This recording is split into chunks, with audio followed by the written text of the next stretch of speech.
Alright, welcome back to another tier list.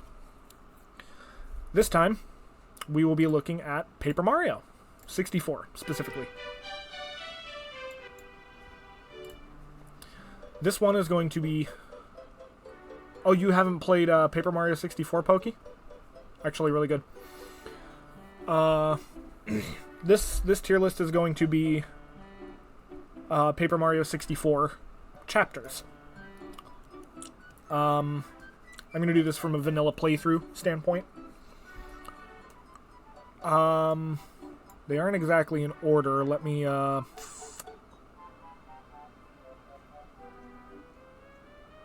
Okay, yeah, now they're in order.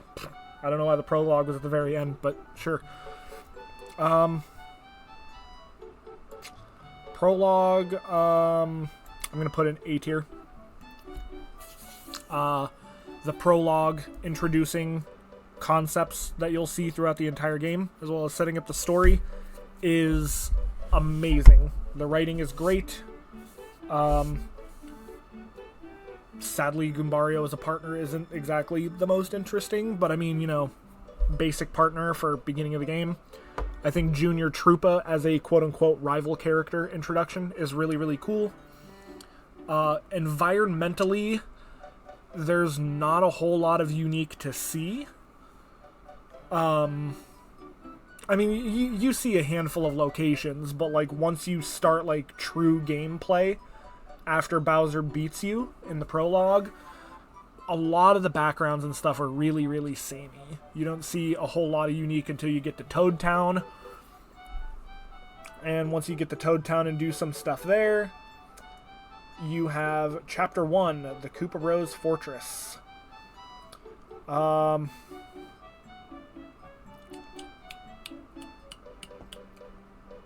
Bros Fortress, I think I'll put in B tier. The helping the Koopas in Koopa Village with the fuzzy problem, recruiting Cooper, and then going to the fortress is good fun. It's silly, fun, cool stuff. Once you get to Koopa Bros Fortress, traversal through the dungeon itself is kind of bland. Just like with the prologue, the Koopa Bros Fortress is a lot of like just really, really samey environments.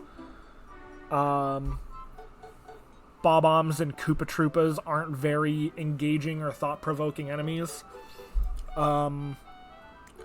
The Cannon Gauntlet, the Bullet Bill Gauntlet, is really cool, in my opinion. And the Koopa Bros as a boss, Phase 1, Trojan Bowser, is kind of boring. But the Koopa Bros as a boss themselves is actually really cool. I've never really been a fan of Teenage Mutant Ninja Turtles, and I know they're evocative of the Teenage Mutant Ninja Turtles, but I think the Koopa Bros is a really rad boss, especially for a true first boss.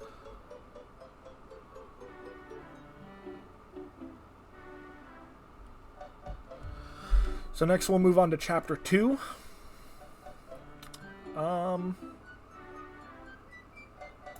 I think Chapter 2 is B tier as well. Upon completion of the Koopa Bros Fortress, you go back to Toad Town and you get railroaded to South Toad Town, where you take a train to Mount Rugged. Mount Rugged will lead you to the Dry Desert. Mount Rugged has the letter collection quest to recruit Parakarry, which is cool environmentally.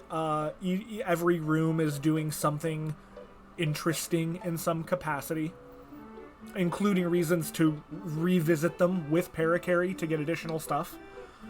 Once you get to the bridge with Bazaar? I don't remember what the name is. But once you get to that room, you can mess with the big vulture, and you can say that you are Mario, Luigi, or Peach. Mario or Peach will start a boss. Luigi, he'll say, hey, sorry to bother you, and fuck off. Actually, I think Buzzer's a girl. She says, hey, sorry to bother you, and pisses right off, goes back to her nest. And then you get to Dry Desert. Dry Desert is huge. There's some cool stuff in some of the rooms, but it is massive. Dry Outpost isn't very interesting. There's Merlovely there, which can make combat very interesting. Otherwise, there's just a small janky thing you do there to get the MacGuffin to enter the true dungeon, Dry Ruins, somewhere in the desert. Dry Ruins, I think, is actually a pretty cool dungeon. It also gives you your first equipment upgrade in the Super Hammer. I can't think of anything special to say about Dry Ruins. It's got a MacGuffin puzzle inside to access the boss, which is kind of cool, but it hints at it pretty early, I think. Maybe in the same room, I don't remember. But the boss, Tutankoopa's pretty cool for Chapter 2 boss. Dude with a dude that looks like a pharaoh, summons chain chomps. He's not too hard, but he's a really good difficulty for that point in the game, in my opinion. He's really well balanced. Chapter 3, after saving that Star Spirit, is Tubba Blubba's Castle, which I'm going to put in A tier. You get talked to at the entrance of the forest by a Boo Butler named Bootler that tells you are being summoned to Boo's Mansion. Bo's Mansion. Boo's Mansion? Semantics. So you go through the Forever Forest, which is it uses a really cool gimmick of it. Each room has 4 entrances, and the correct path is marked by a distinct difference in the pattern in front of the door, ranging from flowers to mushroom lights that you can turn on. It's basically spot the difference to navigate through the woods, including a couple of secret rooms that you can find additional items in, like a badge, I think.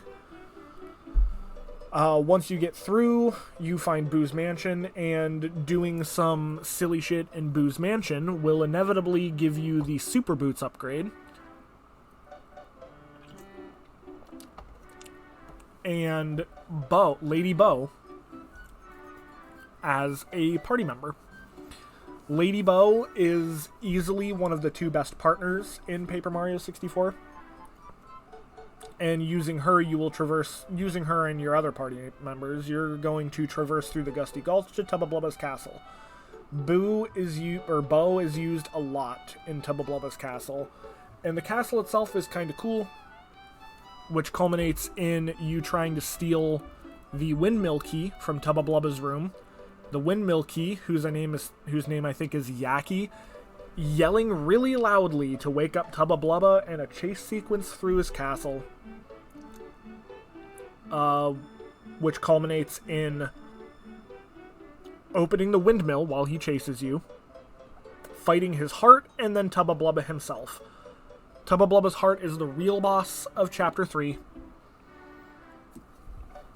Tubba Blubba has no defense and only 10 HP with the heart. So Tubba Blubba's heart is the real boss of Chapter 3, and I think traversing through Tubba Blubba's castle in the chase sequence is the best part of the chapter, in addition to Forever Forest and shenanigans in the mansion. I think the bosses themselves are kind of lame, if I'm being honest. So I can't really rank it higher than A tier just because the bosses are kind of weak. Shy Guy's Toy Box, S tier, in my opinion. Shy Guy's Toy Box as an entire chapter can be summarized in 3 words. Shy Guy Shenanigans. It's really just a whole lot of going in the toy box, getting an item, going outside of the toy box and doing something with the item, either returning it to a Toad Town resident or throwing the train in to access the rest of the dungeon. You get Watt here, the other best party member of Paper Mario 64, which culminates in a fight with General Guy, who has multiple phases, which utilize a bunch of Shy Guys, as you see here. Shy Guy Squad, Stilt Guys, and then General Guy and his tank themselves. I think the chapter is great. There's a lot of backtracking, obviously, which kind of weakens the chapter, but even still, I think everything going on in the chapter and its climax with General Guy is actually really good. Chapter 5, Lava Lava Island. I think it's in C tier. I don't think going through the jungle to rescue the Yoshis is all that fun. Sushi's a cool party member, but I think her overworld ability is one of the weaker ones. Not as weak as Goombario's, obviously, but one of the weaker ones of all 8 party members. Mount Lava Lava itself, I think the Raven section's kind of neat. It's pretty funny too, with the Raven that hits his head on the tree to make the zip line. I think Mount Lava Lava itself isn't very interesting. You get the Super Hammer there, or you get the Ultra Hammer there, but I don't think the dungeon itself is very good. But Lava Piranha as a boss, pulling a bait and switch with a phase 2 that's even stronger and requires the Ice Power Badge or Sushi to make easier, or the Snowman doll item. I think that's a really good boss. In addition to the epilogue, where you have to run away from the eruption while inside the volcano. I think that's really cool. Chapter 6. Flower Fields. I think the only redeeming things about Flower Fields are Locky Lester as a partner, Huff and Puff as a boss, and Huff and Puff's battle theme, Huffin' and Puffin'.